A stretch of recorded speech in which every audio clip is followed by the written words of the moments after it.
উধারবন্দে অবৈধভাবে পাথর খননের অভিযোগ, নদীর গতিপথ পরিবর্তনের আশঙ্কায় বাড়ছে উদ্বেগ। এক্সকাভেটর দিয়ে দিনরাত চলছে অবৈধ খনন। মধুর নদীতে খননের বিরোধিতায় বিক্ষোভ ঠালিগ্রামে। 10 দিনের মধ্যে বন্ধ করতে হবে খনন কাজ, না হলে তীব্র আন্দোলনের হুঁশিয়ারি বাসিন্দাদের।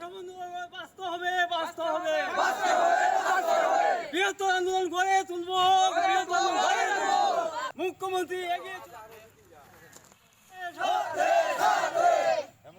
বন্ধ হোক, বন্ধ হোক, বন্ধ হোক।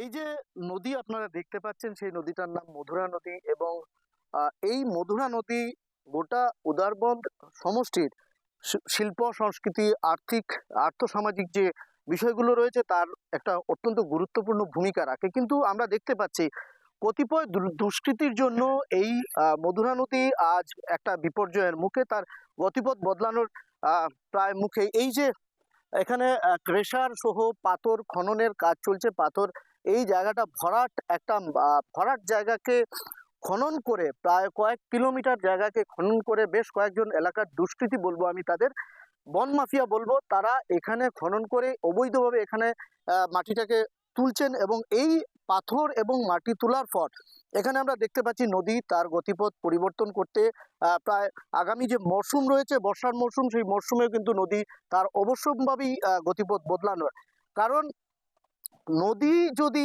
এই যে দিকগুলো রয়েছে, এই আমি বিদ্যুৎকে অনুরোধ করব, এই যে দিকটা রয়েছে সেই দিকে যদি নদীটা গতিপথ পরিবর্তন করে অন্তত 10 থেকে 15টা গ্রাম প্রায় নিশ্চিহ্ন হওয়ার মুখে।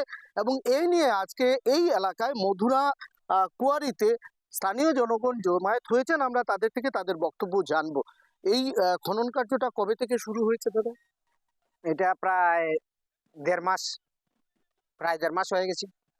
আমরা চাই যে এই কাজটা বন্ধ করার জন্য, আর বন্ধ করলে আমরা বুঝি যে খুবই ভালো হবে, আমাদের গ্রামটাও বাঁচবে।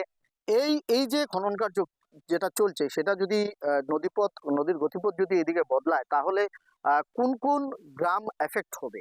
আমাদের প্রথম অবস্থায় আমাদের গ্রামের কথা আমি বলছি। আমাদের গ্রামটা হলো দেশবন্ধুনগর শালিগ্রামে পড়ে।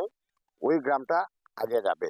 বর্ষা যখন নদীতে জল আসবে তখন এক ধাক্কায় আমাদের গ্রামটা উড়ে যাবে বলতে আমাদের দেখেন 150 থেকে 1500 পরিবার এখানে আছে। সর্বমোট 700-800 লোক আছে এখানে।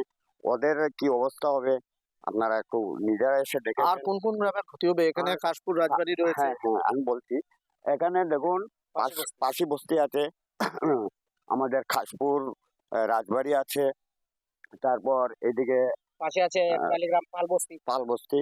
ওই ওই বস্তুগুলো এফেক্টেড বেশি হবে।